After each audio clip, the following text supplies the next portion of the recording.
À l'écoute. Yokamela. Kusikiliza. Ujiumvwa. Nyosonge tubamukewa. À l'écoute pour s'informer.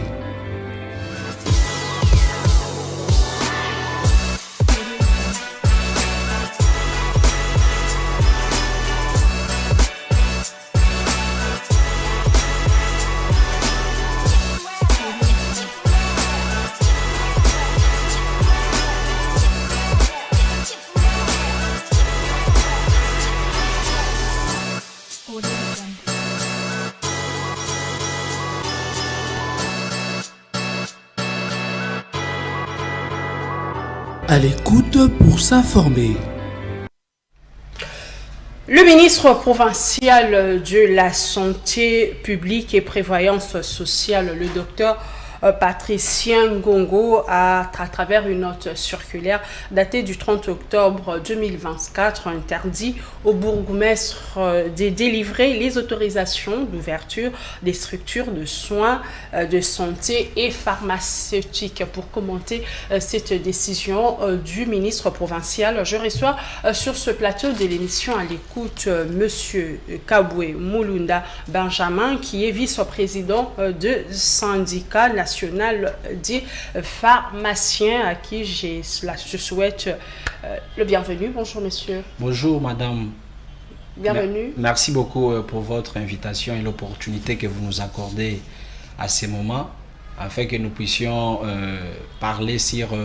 la note circulaire du ministre interdisant bien sûr au bourgmestre de ne pas livrer les autorisations entre guillemets d'ouverture ou fonctionnement des établissements de soins, plus particulièrement de pharmacie. La décision est soutenue par le syndicat? Effectivement, nous soutenons cette décision, et en rappelant que ce n'est pas le ministre qui crée la roue, c'est quelque chose, c'est une loi ou disposition qui existe depuis belle lurette. C'est juste que dans les mauvaises habitudes de entre guillemets bourgmestre qui continuerait à donner les autorisations soi-disant des ouvertures des établissements particulièrement pharmaceutiques. Comme le ministre est venu, il est venu rappeler à l'ordre d'interdire à ces bourgmestres de ne plus poser ce genre d'actes. Et nous soutenons à 100% cette décision. Monsieur Kabwe, vous soutenez la décision, mais ce n'est pas une première fois qu'on puisse entendre qu'au niveau national, même provincial, qu'on interdise aux bourgmestres de donner ces autorisations d'ouverture de soins de santé ou des pharmacies. Est-ce que cette fois-ci, cette décision va aboutir? Oui, madame. Dans notre pays ou dans la circonstance que nous vivons, les lois existent. Le secteur pharmaceutique, c'est un secteur qui est hyper réglementé. Il y a les lois, mais ces lois souffrent de l'applicabilité. Alors, comme le ministre tient, et nous les soutiendrons à ce que toutes ces initiatives allant dans la voie de sécuriser la population avec la dispensation de médicaments de bonne qualité, et le syndicat et le pharmacien lui apporteront leur soutien à tout moment, car c'est une vision salvatrice d'assainir le secteur pharmaceutique pour préserver la santé de nos populations et plus particulièrement des Quinois et des Quinoises. Monsieur Kabwe, d'abord je refais un peu marche en arrière. D'abord, comment il s'est fait que le bourgmestre donne cette autorisation d'ouverture de pharmacie, de centres hospitaliers? Ça ne revient pas au niveau national ou provincial? L'État avait légué ce pouvoir au bourgmestre? Madame, vous savez, des fois, avec l'avènement de la décentralisation, il y a certaines notions qui échappent certaines autorités, bien sûr, administratives, du fait que les autorisations, je suis spécifiquement par rapport aux soins pharmaceutiques ou bien aux établissements pharmaceutiques qui sont les pharmacies. Il y a la loi. Avant l'avènement de la COREP, c'était l'inspection provinciale de la santé qui donnait l'avis favorable pour l'installation d'un établissement pharmaceutique. Ça veut dire quoi? Le pharmacien qui souhaiterait ouvrir son établissement pharmaceutique, il sollicite l'avis de l'inspection provinciale de la santé, et cette inspection provinciale de la santé, il y a la direction de la pharmacie. C'est cet pharmacien inspecteur provincial qui faisait des descentes, vérifier la viabilité, vérifier, prendre les dimensions selon les normes, et à son niveau, il donne l'avis, toutefois en demandant la régularité du pharmacien au niveau de l'ordre de pharmacien. Parce que c'est l'ordre de pharmacien qui gère le pharmacien. Et après, quand il y a eu la COREP, c'est l'autorité congolaise de réglementation pharmaceutique. Là, c'est une exigence internationale. Il se fait que toutes les directions de pharmacie et médicaments, qui est vrai au sein du secrétariat général de la santé, ils ont été détachés en devenant des autorités de réglementation dans le secteur pharmaceutique. Depuis lors, il y a maintenant la division provinciale de la COREP qui a maintenant cette attribution de pouvoir donner un avis favorable pour l'ouverture d'un établissement pharmaceutique. Et vous verrez que l'autorisation actuellement est donnée que par la COREP. C'est l'autorité congolaise de réglementation pharmaceutique qui donne l'autorisation. Ce n'est ni le ministre national, moins encore le ministre provincial qui est habilité à donner l'autorisation d'ouverture d'un établissement pharmaceutique. Donc, toute cette pharmacie échappée au contrôle de l'autorité congolaise de réglementation pharmaceutique? Évidemment, ça a échappé, comme le ministre venait de le dire, quelqu'un qui se réveillait un bon matin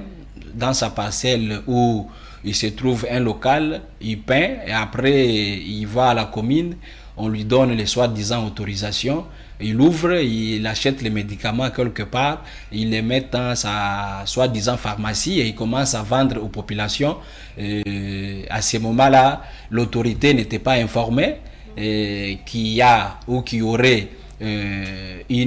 comme nous les appelons beaucoup plus, ce sont les boutiques de la mort parce qu'ils ne respectent pas les normes et les personnes qui y sont ne sont pas qualifiées. À ce moment-là, ils commencent à vendre à la population ce qui est toxique. À ce moment-là, l'autorité n'est pas au courant et ça lui échappe. Monsieur Kabo, vous venez de dire ici que ce sont de boutiques de la mort, mais on sait que une pharmacie est tenue par un pharmacien. Comment vous dites que ce sont des boutiques de la mort, alors ces pharmaciens, mais comment les pharmaciens eux-mêmes échappent à cette exigence d'aller d'abord à l'autorité de réglementation pharmaceutique? Oui, madame. Vous voulez me dire que ce ne sont pas des pharmaciens? Comme je l'ai dit, tout pharmacien connaissant la loi, il ne peut pas se réveiller un bon matin, ouvrir quoi que ce soit et les nommer pharmacie. Non, il commence toujours par solliciter l'avis de la COREP actuellement. Il sollicite l'avis. Dès que l'avis est favorable, c'est à ce moment-là qu'il pourra commencer ses activités. Mais aussi longtemps que, comme je l'ai dit tantôt, quelqu'un qui se réveille un bon matin, il a ses moyens, et il se trouve que le business que je peux me lancer, c'est la pharmacie. Pour eux, c'est le business. Pour nous, la pharmacie, c'est un établissement de soins pharmaceutiques. Donc, quand on est dans la pharmacie, nous administrons les soins. Donc, nous donnons le médicament, ce qu'on appelle dispensation de médicaments. Le malade arrive, on fait des fois des consultations pharmaceutiques. On demande à la personne, voilà, depuis quand tu t'es senti comme ça. S'il s'agit de l'orienter à l'hôpital pour faire les examens appropriés, on l'oriente. Mais s'il s'agit de pallier à ces problèmes, et nous donnons des médicaments à usage rationnel, et à ce moment-là, en attendant qu'ils puissent se faire consulter. Et aussi, dès qu'il y a l'ordonnance qui arrive, en tant que pharmacien, je vais analyser l'ordonnance minutieusement. Je sais que par exemple, dans une ordonnance, on ne peut pas trouver 2 ou 3, 4 antibiotiques au même moment. C'est prohibé. Alors, dès que je suis devant ce genre de prescription, la législation me permet de contacter le prescripteur. Je le contacte pour lui dire que non, voilà, je vis dans votre ordonnance de madame ou monsieur X, vous avez prescrit tel. Je le fais comprendre certaines interactions médicamenteuses probable. Et je parle avec lui. S'il est outillé aussi et que il connaît la déontologie, on peut échanger puis trouver un compromis. À ce moment-là, on va dispenser un bon médicament aux malades pour les soigner. Mais si c'est quelqu'un qui se réveille un bon matin, madame, il se trouve c'est un bon business pour lui, tout ce qui arrive pour lui, c'est vendre. Donc vous voulez, monsieur Kaboué, est-ce que vous nous confirmez ici que la plupart de pharmacies qu'on retrouve dans nos quartiers, qu'on sort, la plupart ne sont pas tenues par des pharmaciens? Effectivement, madame, il y a certaines pharmacies qui ne sont pas tenues par le pharmacien. Comme je l'ai dit, c'est... Maintenant, comment ils arrivent alors? Ce n'est pas un pharmacien qui arrive à vendre des médicaments. Comment est-ce normal? Oui, c'est anormal. C'est pourquoi nous disons que nous saluons les décisions que prennent le ministre, et notamment celle d'interdire au bourgmestre. C'est eux qui occasionnent en premier lieu. Et deuxièmement, à se conformer à la loi. C'est ce qu'on dit. Ils ont même prétendu créer la psychose dans la population, disant qu'on serait en grève. Oui, ils ont promis d'aller en grève, ils ont promis de faire 3 jours. Mais hier, ils ont été reçus par le ministre provincial de la Santé. Non, mais à ce sujet, nous particulièrement, nous leur avons encouragé d'aller en grève. À ce moment-là, parce que si la majorité, vous dites que la majorité de ces pharmacies sont tenues par, entre guillemets, sont de commerçants, ils ne sont pas de pharmaciens, et vous imaginez le chaos que vous allez causer dans la ville? Non, il n'y aura pas de chaos parce qu'il y a les pharmacies tenues par le pharmacien qui ont des stocks conséquents à pouvoir servir toute la population. Il y a aussi les structures sanitaires qui sont les hôpitaux de référence. Il y a des pharmacies internes. Alors, ce qui veut dire qu'en cas d'urgence à l'hôpital, il y aura toujours possibilité, nécessité de pouvoir prendre en charge le patient. Ceux qui sont à la cité, ce sont les malades ambulants. Les ambulants, il y a des pharmacies presque dans tout le carrefour de la capitale, même dans les coins et les recoins. Il y a des pharmacies tenues par le pharmacien, même si nos compatriotes qui sont en train d'exercer dans l'illégalité, c'est taper le luxe d'aller en grève que nous encourageons. La population sera par contre servie avec de bons médicaments de bonne qualité dont l'assurance sera garantie.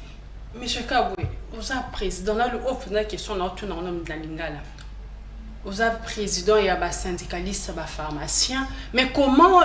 vous échappez à que la pharmacie est belle à la plus tenue dans le commerce? Comment ça, ce code prescription, comment ça, est-ce que ça a ba notion il y a pharmacie et cause à la étudiant bien mutu o ya tangi médecine tie à sala vanda kaka boya ou pas occuper ça au la commerce ni a qui se lancer dans la pharmacie et toutes ces prescriptions peut to qui n'a rappelé ça ba qui sur on peut ba yebaka?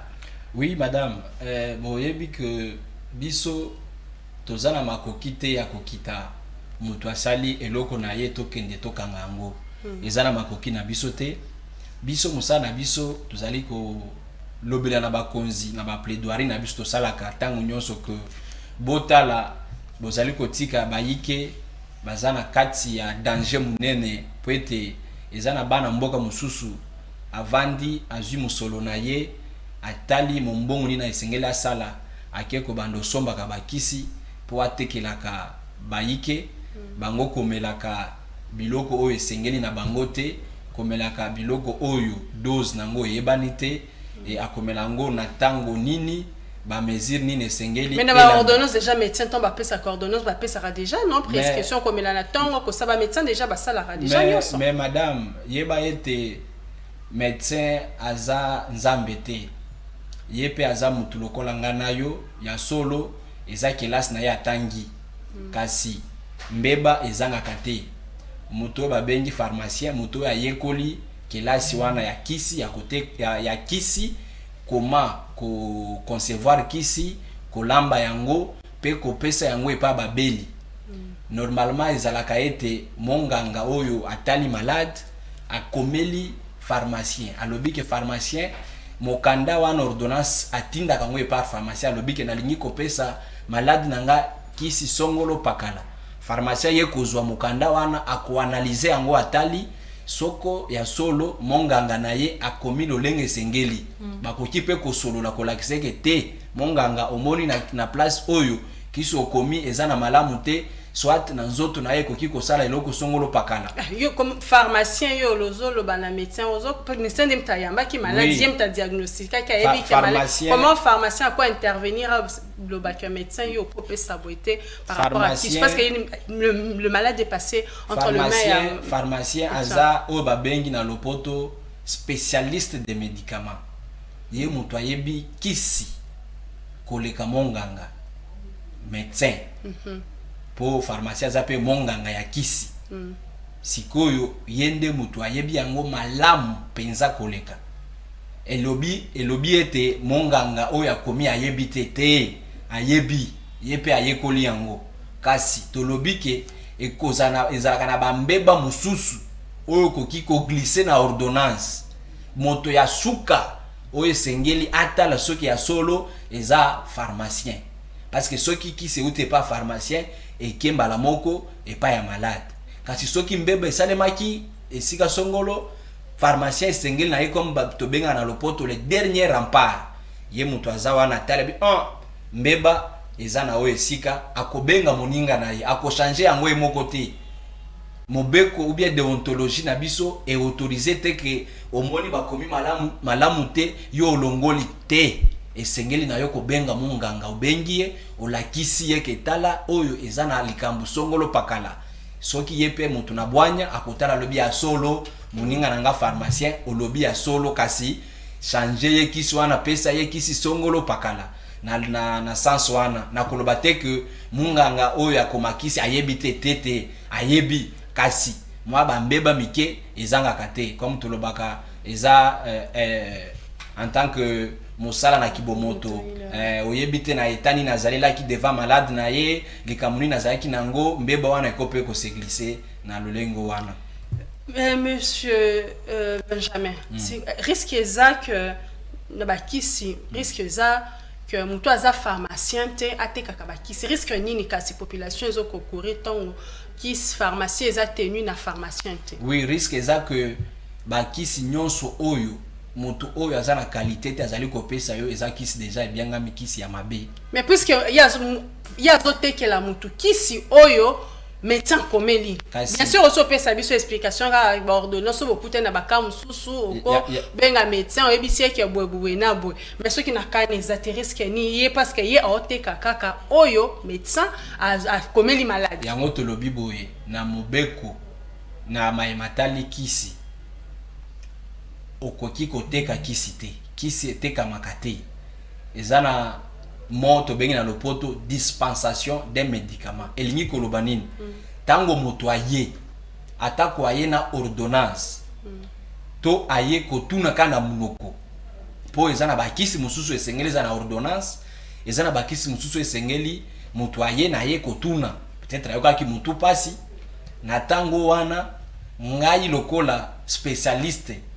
na yebi na koteka kisi te nga nazali ko dispenser lingi koloba nazwi kisi oye koloka na pesi ye na sima na yango eza na ba conseil oyo na ko lakisa ye lolenge ni na komelela kisi na ye makambu nini esengeli na ye kosala te po ete ayeba na kobika na bokono ezali kotungisa ye kasi soki mutu aye akomi aluki kisi songolo ye apesi mbongo atekeli ake nango ayebite lolengi na komelango pona nini esengela mela na tongo pona nini esengela mela na pokwa po eza na kisi mususu esengelo mela kana mukolo moko na mbala moko biloko nyonso wana tu ezo sala que kisi ezo teka mate tozokende na ko dispenser yango kasi moteki akoteka lokola bonbon ok au suisse yango esili oyo kokomela yo ye aza kuna te c'est pourquoi population aza na danger o wana na sima o wana eza pe ko batela mayakisi kisi eza lokola moto balobi ke esengeli abika na température songolo pakala soki température wana eza komata oyo nyonso tu eza composant ya kisi eza nango ya kobeba kisi musu ekozala ebebi na date oyo et le esengami nango ko beba te kasi yango emi bebeli déjà avant pona nini po conservation nango ezaki malamu te mutu wana ayebite na esika ya conserver yango ezaneti na bakisi oyo tobengaka ba suppositoire oyo tobakaka o wana kokuta yango bakotika yango à l'air libre te ezana ba réfrigérateur esengeli babomba yango mais komona mususu na mwa eloko na ye wana azui congélateur azobomba yango kisi menga penda na mona c'est pas n'importe ba pharmacie mais ba qui se bas suppositoire moi je n'ai pas encore vu bi ma frère na pharmacie bon, donc wana lingi koloba ke isika wana eloko déjà mais est-ce que wana kaka ba wana qu'est-ce que ba même est-ce que pharmacien peut-être ba pharmacien peut musuto soma peut-être na pharmacie ils a tenu na ba pharmacien mais ba sala on peut ba conserver ngote wana ba o bozo benga ba entre guillemets ba commerçant ba subir pe kaka mususu ba faute mususu bino mo pe bo sala ka ba pharmacien nyonso ya bokebi akoki kozala te na kisi wana na kati na officine na ye soki azana yango azana ba mesure palliative oyo akosala que a conserver kisi wana na ba température oyo esengeli yango wana kasi soki ezana ba emususu pe baza na ba circonstance wana bazwaka ba mesure palliative ndenge na lobi peut-être soki lotiliki ezate akoyeba lolenge nini akoluka température parce que eza moto atanke là c'est yebi akoy utiliser ba glaçon est-ce que ba glaçon ane kozala na col température ba stratégie nyonso wana ezali mais toki kolobango na etando ike bongote. Monsieur Benjamin Siko yobi ki ba famille bozo soutenir plutôt décision il y a un ministre provincial de la santé mais au sein de la population est bandé ni que pharmacie oyo ils a tenu par un pharmacien vraiment un professionnel comme sous par un simple commerçant bah pour pas sa autorisation il faut tout na cabine désormais pharmacie oyo na yo somba kisi papa la kisanga. Est-ce que la population a ce droit-là de poser maintenant la question va somba qui c'est? Peut-être je pense que jusque-là, non, bakangi ba pharmacien, on t'es continuer comme fonctionner. C'est que comment savoir que oh y a za pharmacien, te oh y a za commerçant. Merci beaucoup, merci madame pour na mutuna eza alitomba makasi na mikole koya to na mikole uti koleka eza na ba auto benga ka spot publicitaire. Eza pe na mikande banduko tambola na ba etando ike kolakisa orienter mutu ayeba lolenge ya ko différencier pharmacie oyo eza autorisé pe eza na pharmacien nango eza na eloko oyo image to benga kango kadise elingi koloba numéro d'ordre ya pharmacien na kombo na ye ezalaka affiché na mire juste na entrée ya pharmacie okuta kadise po awa to memi yango te ata na mbala sima tokotinda yango tokopanza yango bato bakomona kadise elingi koloba nini eza tango kaka oyo oza na musika soki omoni image wana ekolakisa oke esika wana eza na kisi na malamu esengeli nga pena kota mpona kosaprovisionner certainement bakonzi ya secteur bazali na likanisio wana ezalaka mais na tango oyo bakomultiplie yango lisusu koleka po ete population ayeba ete ya solo atako bakangi bandako ya kotekela kisi ya bandeko mususu bao bako se conformer te na mibeko alors à ce moment là bakoyeba esika nini ya kozwa kisi malamu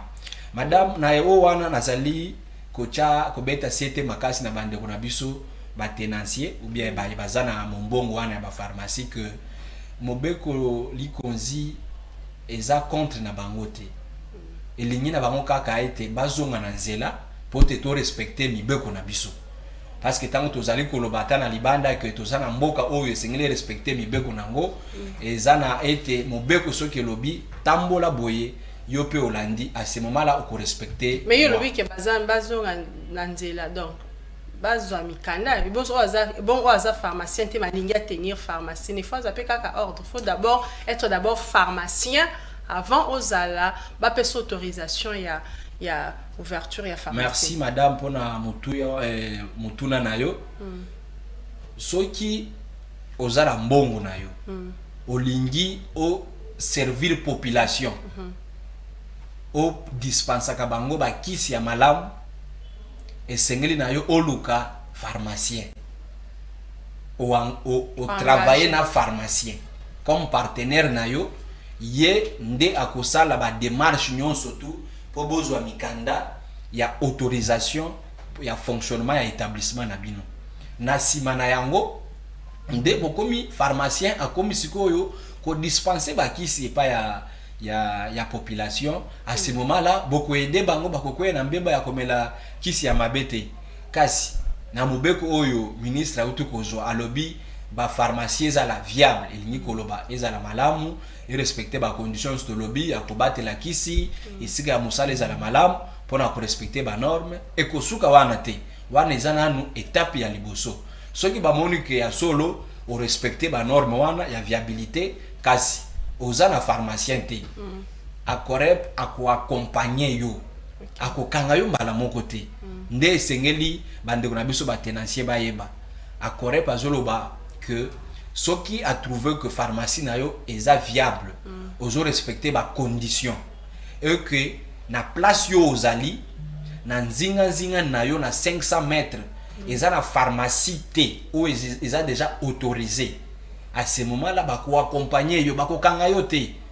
bako kanga pharmacie na yo te ba mona que non eza malamu tout ça bako accompagner yo pourvu que au régulariser situation na yo ya okoma na autorisation ya moto tu propose na autorisation sengelo za na pharmacien. À ce moment là Corep va devoir t'accompagner pour être ozala na mibeko ou respecter mibeko. Mais ceux qui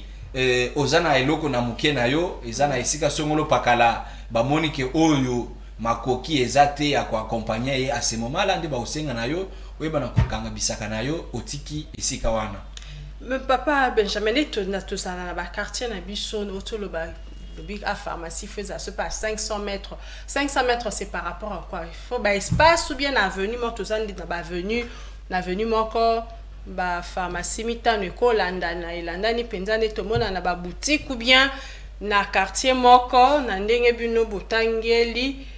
eza na ba nombre déterminé ya ba pharmacie faut ezala eza bongo madame na mbeko ezali koloba esengeli na pharmacie moko et couvrir population na 10 000 population elingi koloba net na quartier na biso songolo pakala soki tozana 10 000 habitants esengeli na bango kozala na pharmacie moko ça est mukete mulongo siko so mutana ka urgent il faut amela kisi mo ba mais là siko yo kene siko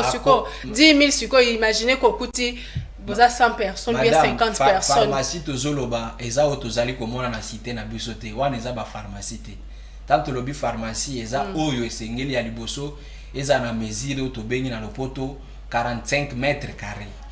Donc eza ndako munene oyo eza na bakisi batie na ba comptoir eza pe na ba dépôt na kati ya pharmacie. Donc ekozalaka na mutu moko te na guichet moko te eza na ba guichet ebele eza nete na ba supermarché ndenge ezalaka nde tomonaka. C'est ça la pharmacie digne de son nom. Na yango tango lobi na ba mesure à 500 mètres ba distanciation à 500 mètres elingi koloba esika oyo neti tozana oyo esika ngai basi bapesi nga mukanda naza autorisé na nzinga na ngai à 500 mètres mutu mosusu akoki kozala te ne ya moto banda na 501 à ce moment là yope okoki kocha ya yo pharmacie. Mais ceux qui tozana ba place neti ya ba Carrefour mobeko ezali kopesa ndingisa ete moi pharmacie moko mibale misatu ekozala poete eza na Carrefour yango wana uti koloba nyonso tu eza te ministre ya santé à la muki azu mokano po esepelisa ete po a sepelisa population te kasi mokonzi to ministre azali ko se référer na mibeko ezali ko exister e bandi lelo te uta époque coloniale na biso mais banaka les alakato nakato malobato bi bandi uta époque coloniale mais depuis tout ça na Kinshasa to kola non to mona te que distanciation wana ya 500 mètres ya pharmacie na quartier tout le monde a toujours eza quand même ebela apparemment mobeko na banda Congo banda non ba tchangwa en application te si je ne me trompe pas. Oui madame mobeko eza en application na ba oyo bazo se conformer nango nde na uti koloba na ba cité na biso esika nyonso tu eza na pharmacie autorisée soki moninga na ye mususu aye po solliciter et pas autorité à moins de 500 mètres autorité apesa ka yete akoyebisa malamu kete na koki kopesa ote po oza 500 mètres te siko ba bazo créer me wana eza ba oyo bazali ko respecter mauvais côté na uti ko lobango ala mokitongo aki pa a corrupte a fongoli moko eloko na ya bandi côté ka ce moment là bazaba hors la loi. Mais monsieur Benjamin, les bandits qu'on un moment le baki malade mutako ya na pharmacie a consulter pe pharmacien expliquer que tala boye na zo yo ka bien te pharmacien pas ko consulte a ko peut prescrire qui c'est par rapport ya oyo malade azoloba. Mais est-ce que ko créer problème avec le médecin si à chaque fois bozo mutaye à lobby o azo bela et comme peut-être habitude mutaye ki anga na na pharmacien na mbongo te kene pas pharmacien on peut se cas qui si après obi qui est si là non est-ce que ko créer bon risquer beaucoup en conflit na ba médecin parce qu'au lieu de les renvoyer na consultation bino bo pe sa bango ba kisi te madame eza conflit ba médecin ba yebi yango pe malamu ezalaka bongo eza na pharmacien muto ayambaka malade ya yambo malade soki ayoki pasi na ndaku na ye oyo aza instruit akobanda kokende na pharmacie oyo eza na nzinga na ye na bamboka mususu oyo basi ba se développer ezalaka na libota nyonso tu baza na munganga na bango ya kisi baza pe na munganga na bango ya médecin na mutu ya lolengo wana soki ye kobela akobenga pharmacien na ye alobi pharmacien na yoki boy pharmacien akotala ti peut-être eza kamoko eye na butu est-ce que ako apprécier soki to pesier to conseiller ye donc terme oyo to benga keza conseil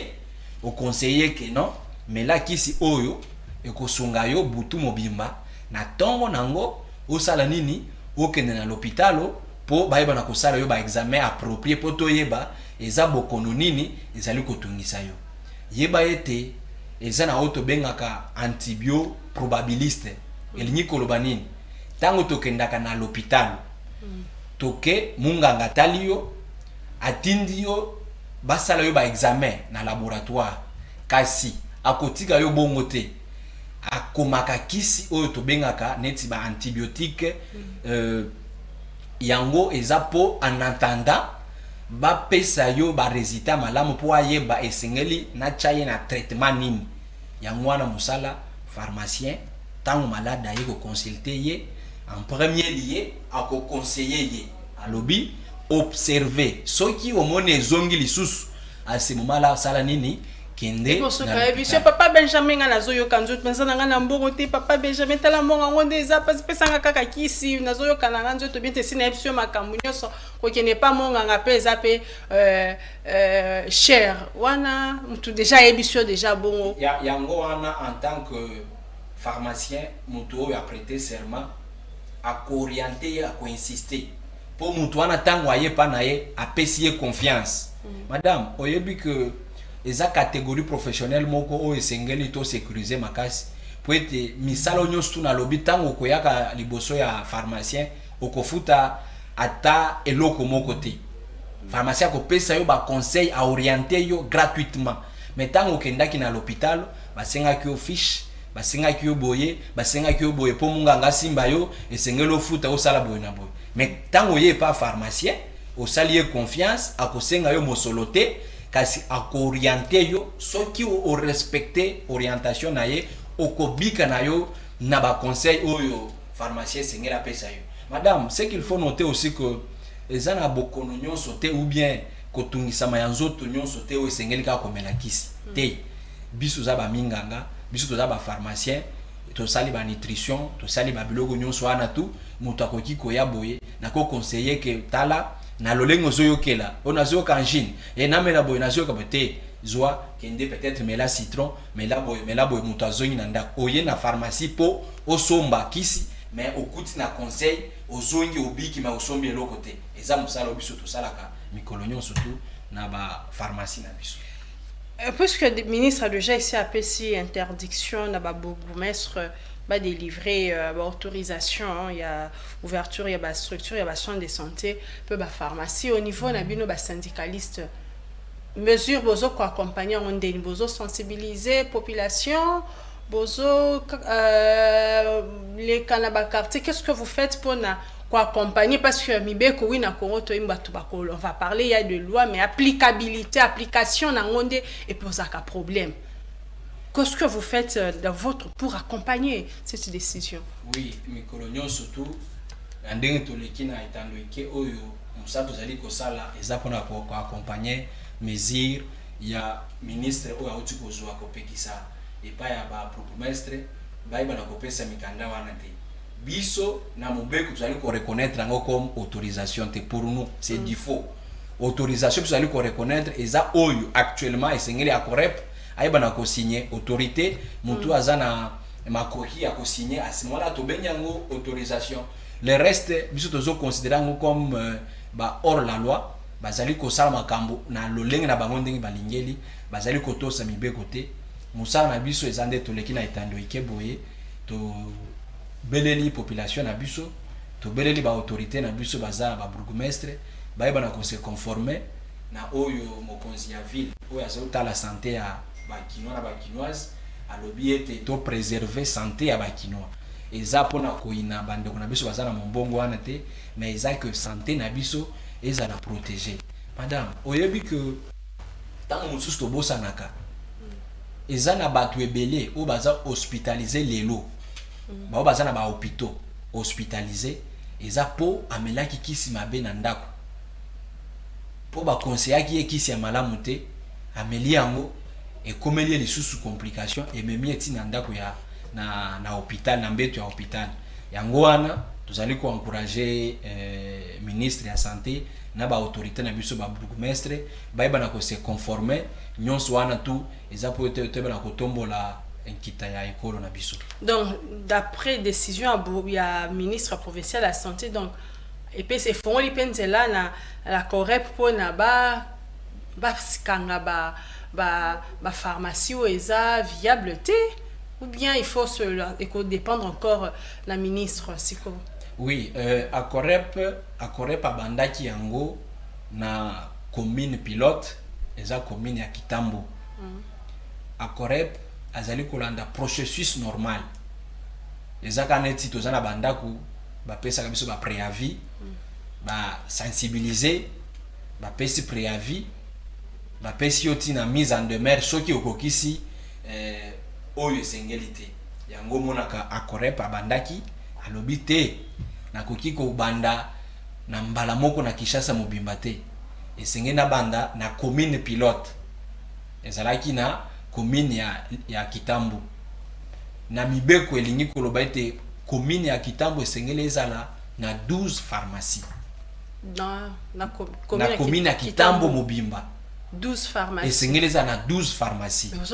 Tant que ba commune ya Kitambo eza penzela nzela moko na zone de santé ya Kitambo. Esengeli zone de santé ya Kitambo ezala na 12 pharmacies. Papa Benjamin Nakata na mulabi kozo continuer olobi faut 12 pharmacies na commune ya Kitambo. Tobi ke Kitambo eza munene na ba quartier kozo quartier oyo au côté de Jamaïque obimi deux quartiers quand même munene 12 pharmacies. Est-ce que vous avez été quand même beaucoup bon samobé qu'on a binoté comme à moi parce que 12 vraiment na dans population à Kinshasa ils ont là chaque jour exode urbain ils ont salema chaque jour bato ya sika bazo ya bazo kota bazo bima 12 c'est pas peu là de ce côté là. Oui yango to lobby to kokende na libanda mobeko côté mobeko lobby singeleza la 12 wana pona commune pe zone de santé mobima ya Kitambo. Pharmacie otozoloba 12 eza otozo mona te na nzela ya mikebo ete o wana eza ba pharmacie selon les normes mais autorité congolaise de réglementation azali ayebi lo lenge nini ya ko pallier au cas où 12 o eza wana soki ekokite ko supporter ou bien ko servir population na maimatali kisi à ce moment là akore pa bandi muke kino yeko silisa commune ya Kitambo a évaluer si manango ake na commune mususu tango ministre provincial ya santé aye alobi eza malamu toboyite kasi le temps qui ebino bozo kende commune par commune na côté mususu kisi ya mabe ezali kokoba na kopesa maipa ya population yango asenya alobi te atako akore pa zali ko ya malembe mais na bisika mususu esengeli ba pharmacie wana ezala nanu viable, donc ezala présentable et bana kobatela kisi na lulenga malamu. Aussi omona na pharmacie mususu moto lokola biso toza pe na mesure ko supporter mulunge boye na boye obimi libanda uzobanga mulunge na kati mais otiki kisi o esengelo protéger yango etika na kati. Alors kisi wana déjà est comme impropre à la consommation. C'est pourquoi tout le but est que nous allons soutenir l'initiative du ministre provincial. Il y a solo, je suis convaincu, Aza dans le pourparler, na syndicat provincial, na pharmacien, na ordre de pharmacien provincial, na acorep niveau provincial, baza na kati ya kosolola pona kozwa ba mesure malam, na bandeko na biso mususu pe ba tenancier ba pharmacien. Je crois bien que le ministre Sengela Zwa Likanisiwana a 5 sabango nyonso tout pour ba faire comprendre bango po mutu mususu à cause à la télémi azali koloba po a ignorer loi. Parce que ceux qui vont approcher ye ba lobeli ba faire comprendre que talande mobeko e lobby mutu yango pe à cause on a raison. À un moment donné ceux qui sensibilisation pe eza makasité nde bandeko na biso akokende lisusu na ba infraction mususu sans pour autant se rendre compte que o bazali ko sala bazana kati na mbeba. Monsieur Benjamin, vous êtes pharmacien, mais je veux poser une question par rapport au lobby. Kaka ba pharmacie, ils appellent et na ba quartier na biso. Mais tant bazo zwa décision wana. Mesure accompagnement ils en parce que beaucoup de qui ça centre de santé muto à cause de la un mois coup qui moi bien tabi quand il y a des consultations que sont ma fiche ils a moins cher mettons ba coin ba ko kangapé ba centre wana parce que ils a viabilité pour na bolamu ya population mais est-ce que mesure accompagnement ils a besoin de rokini na ba hôpital où ils a cher entre-temps to yebi pe ba condition ya population sur le plan financier.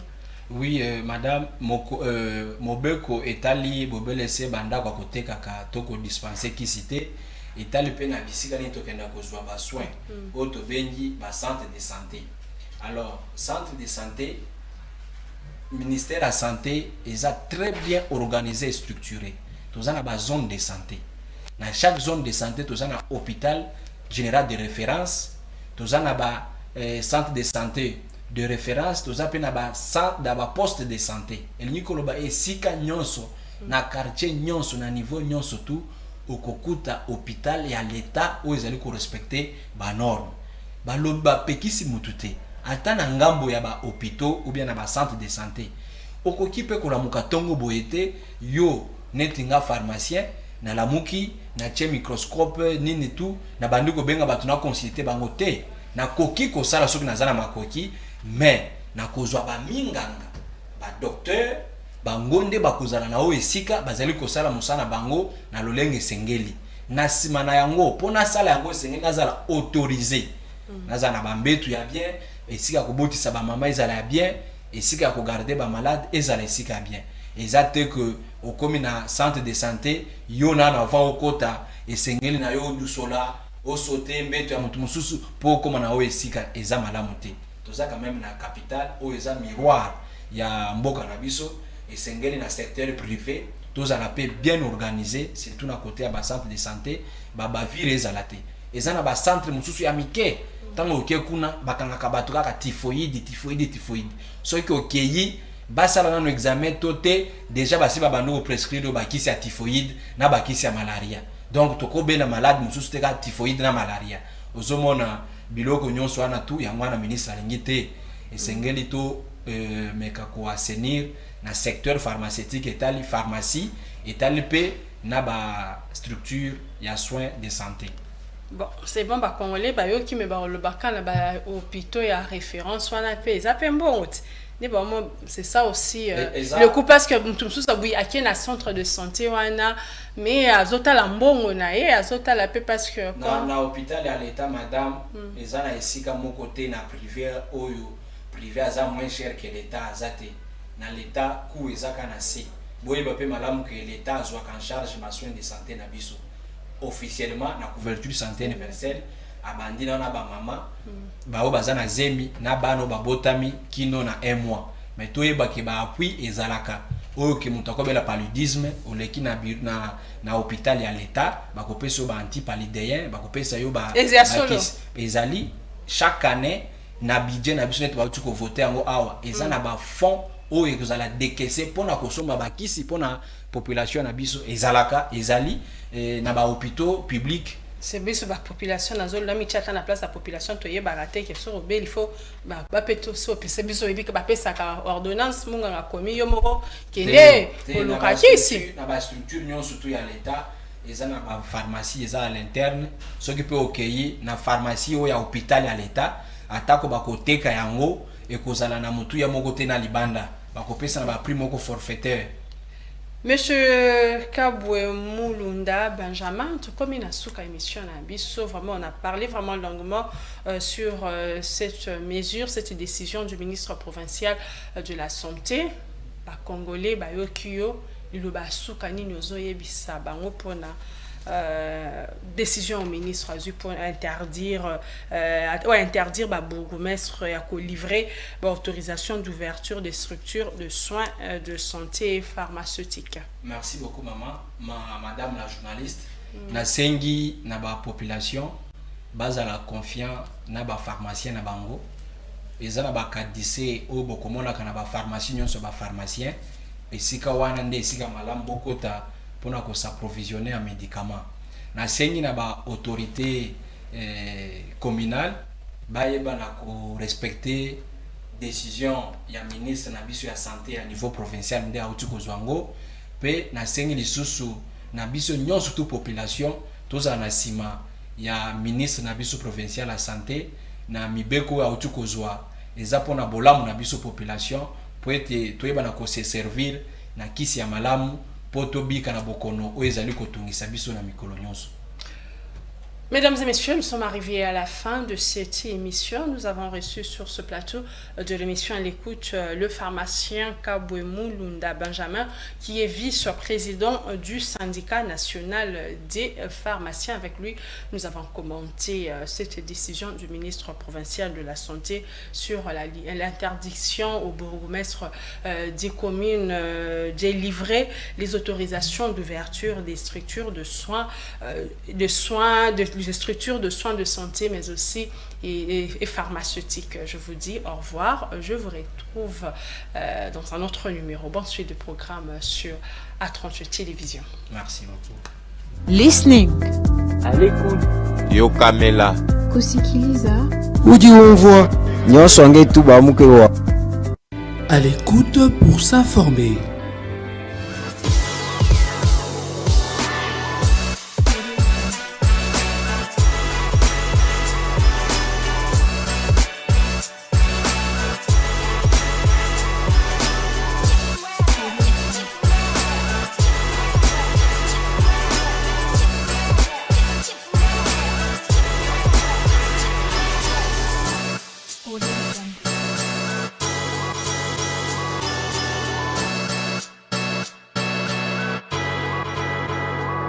À l'écoute pour s'informer.